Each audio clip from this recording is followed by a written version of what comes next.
Hello and welcome. This is rooflemonger, my friends. It's Tokyo Game Show time, and we have some new Marvel Tokon Fighting Souls footage to go through, featuring Ghost Rider and Spider-Man, which are characters we haven't really seen much of yet other than the initial trailers. No big new reveals just yet, although potentially. They announced on Saturday the 27th they're going to have their own stage show featuring some exhibitions and some other information about the game. Let's hope it's better than the other stage show we just had for another fighting game. But yeah, right now you're looking at some footage that was put out there by Sony, and we got a good look at Ghost Rider and Spider-Man, and both are very interesting, especially Ghost Rider. And also we get some cool new combos, and we also see an all new stage. So we have the Savage Land.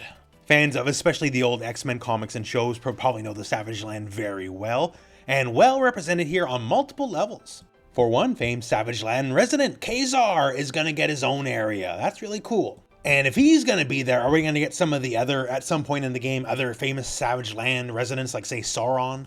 Or maybe someone like, say, Shanna the She-Devil. Once we see Kazar, opens the doors to a lot of people. And there's more references just besides Kazar as well. Like we can see in one of the other sub-stages, we have here in the Brachiosaurus Forest, you might notice there's a big building. Savage Land doesn't have much in the way of infrastructure, right? So maybe this is the old Brotherhood of Mutants buildings, or maybe one of Mr. Sinister's old labs. Just lots of potentially cool stuff here. And keep in mind as well, we went to the right twice. This stage is a lot bigger than the New York stage. There's 5 total sub-stages in the Savage Land. So don't assume like New York, like everything's going to be like the one wall brick, then you're up against the corner. There's potentially lots of variations between the stages, which I guess I didn't know if they're going to go for that, right? Because it's not the Guilty Gear Strive rules exactly on wall breaks. There's a finite end wall, and on some stages it can take you a lot longer to get there, like the Savage Land, it turns out. So we got those details. Now, Ghost Rider and Spider-Man. Spider-Man, Peter Parker. Ghost Rider might not be the Ghost Rider you exactly remember. The classical Ghost Rider is Johnny Blaze. This is not Johnny Blaze. This is Robbie Reyes, who's a more new school Ghost Rider in the last decade or so, and bare minimum, in the game anyways, prefers a car to the traditional motorcycle. Don't worry though, Hellfire, chains, we still got all that, so he's still a Ghost Rider. He still does all the cool stuff you would want out of a Ghost Rider character, so it's gonna be there, and he looks cool while doing it. And also, I guess we'll talk about him gameplay first. He's got an all unique gameplay mechanic like, say, Storm does. He has his own meter to manage. He has basically a rev meter, and no, this isn't Fatal Fury City of the Wolves. Maybe SNK is going to bust out the lawyers on this one, we don't know. But yeah, a very distinct meter as you can see here. You can see it starts here at level 1 and it'll build up to level 3 and overheat over the course of the match. Thanks to Shaq News though, we have the character guides they posted at TGS. So it states here, wielding his long range scythes, he excels at mid to far range. Hey, just like Marvel 3. Using skills to build up the Vengeance gauge, powering up his skills as a result. His skills are highly potent while the Vengeance gauge is in the red zone, but once the gauge reaches maximum, it leaves Ghost Rider highly vulnerable. If you use too many skills and drive the gauge up, you can reduce it by hitting the opponent with the Penance Driver or using his unique super skill or ultimate skill moves. Now, if you know your arc system works, this is going to sound a lot like Nagoriyuki from Guilty Gear Strive, because it kinda basically is. You can see here using certain moves happens to raise his meter. So I'm sure it's going to be keyed move to move which ones will raise his meter. So probably like Nagoriyuki, it's good to a point. You want to raise it to a point, you probably get more damage the higher your level is. And just like Nagoriyuki, raising it all the way here, as you can see, kinda bad. You can go into overheat state and it looks like you're going to fall over and take guaranteed damage. And they definitely highlight this by doing like a cool guy combo using multiple characters, right? So if you overheat, you're gonna get blown up. And in the worst possible way, because you can't do anything, and this combo uses the entire enemy team, all 4 characters. And while we're at it, here's the rest of the move list. So yeah, just mechanically out of the gate here, Ghost Rider is going to be interesting to see how he works. Given just like the early days in Nagoriyuki, I remember everyone thinking Nagoriyuki was bad because no one knew how to manage his mechanic early on, and then he went from bad to amazing because we understood it, right? Makes me wonder if Ghost Rider will have those same early perception issues. But yeah, we got big chains. As you can see here, we got Hellfire, Arrow K. You can see here that one of his chain attacks actually lowers his rev gauge. So that's probably the Revelator chain. That's unique that you can hold. And given just some of the combo structure here, it just looks like a lot of his moveset's going to be spinning chains, which, fair enough. That's sort of what you're signing up for if you're picking Ghost Rider, I guess. And we can see in this sequence here some of his push and pull mechanics working together. Like the big flame explosion, which I believe is his Dragon Punch motion move, that lowers the heat, flame breath raises the heat, and I guess you want to kind of push it to the red line as much as you can, although as mentioned in the move list, if you do his level 1 super here and just kind of bring in the car, it will also lower your rev gauge. You can see here Inferno Engine, when it goes on the other side, he's now going from level 3 to level 2. So if you're a little too high for your own comfort, you got that. At bare minimum, this game's a good looking game, and Ghost Rider stuff looks really visually impressive. Like this kind of like Hellfire Pit, this enhanced move, that looks cool. Like steel chains and fire is a good combination. And then his, I was about to say level 3, his 100-meter super, he's just doing cool guy stuff, riding on his car, got the big flame engines going on. Like it just looks rad. Like it looks rad, to be honest with you. Like I like it a lot.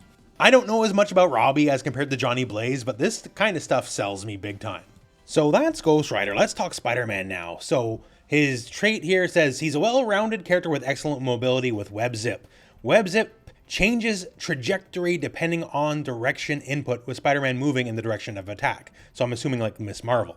An additional up input before the movement starts will change the type of movement as well. On hit, holding unique performs a kick. During the grounded version, holding unique and inputting back draws the opponent in before slamming them to the ground. So basically choose your kind of hit, choose your kind of knockdown. Even just this one move allows for a versatile range of actions. And for completion's sake, you can see the rest of the moves here. Once again, thank you, Shaq News. So for Spider-Man Web Zip, one of the things here out of the gate, that's his trait. You can see him using it in a block string here at the beginning, and it seems to leave him airborne. And that gets my fighting game player senses tingling, because that always just screams shenanigans. Also, unlike Miss Marvel, he has diagonal options in the air, so he's just going to be a lot more mobile, which, fair enough, Spider-Man should be one of your most mobile characters.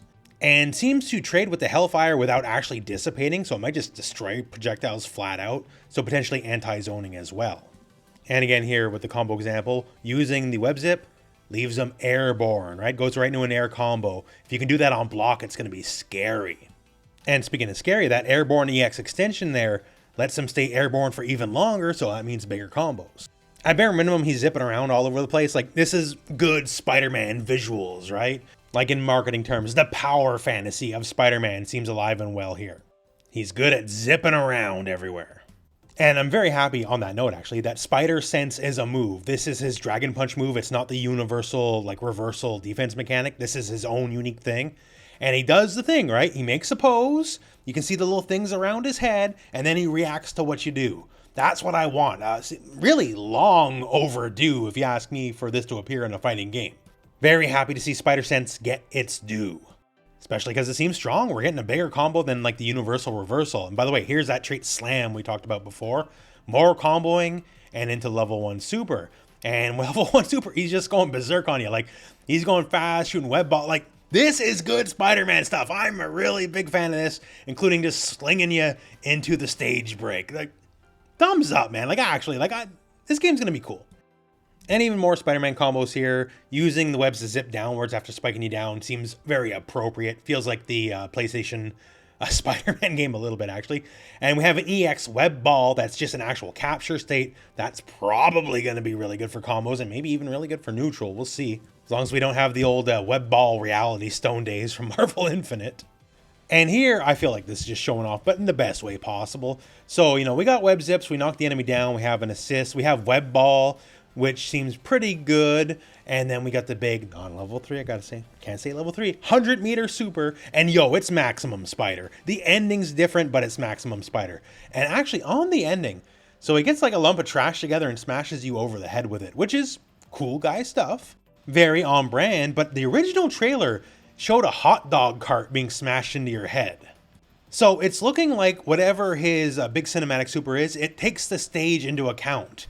Like whatever's local to the area, if you will. Which isn't the biggest deal in the end, but it's an attention to detail I actually very much appreciate. Because, not a lot of hot dog carts in the Savage Land. At least not yet.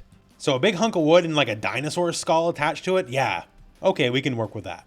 So just like Ghost Rider, Spider-Man seems very defined and interesting. Certainly a lot closer to, say, classical game interpretations than, say, Ghost Rider is. But it's definitely gonna work. Webball looked a little bit slow, the projectile, but then again, I don't think you want him out-zoning the zoners, like have him use web zip. And if nothing else gave it away, the wind pose lets you know Arc System work makes this game, because it's a completely still talking head while the lips are moving, and I mean that in the best way, by the way. The game really does look like $1,000,000. And then the footage provided just closes out with a bunch of just very excessive cool combos. So I'll just let that play while I talk about this a little bit here. But yeah, so what I'm seeing here, I like, right?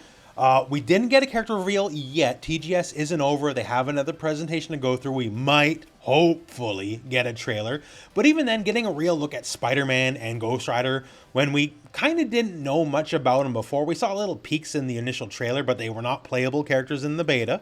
That's what we're looking for, right? Ghost Rider, especially having what is effectively the Nagoriyuki blood mechanic, it would seem on paper anyways, is definitely going to mean, to me, he's probably going to be a higher skill cap character, unless they do something really dumb like Nagoriyuki, and like some of his moves are low skill cap moves like Beyblade, but we'll see how that goes. And Spider-Man looks like Spider-Man. Like, Spider-Man has a feel, a vibe to him, and they definitely seem to have that down pat.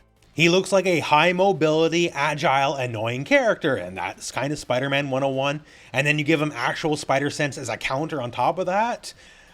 He might be a character that's going to frustrate people, actually. Which, again, good. If anyone is frustrating, it should be Spider-Man. That's how he wins a lot of his fights, is by getting people mad. But that said, that's the footage we got for the moment, and hopefully you enjoyed it. TGS moves forward. Hopefully we'll have some more news for both Marvel Tokon and other fighting games for the next few days going onwards, and if we do, don't worry, I'll have it covered here on the channel. That said though, that's the end of the video. So, thank you very much for watching. Hope this video has found you well, and go out and play some fighting games.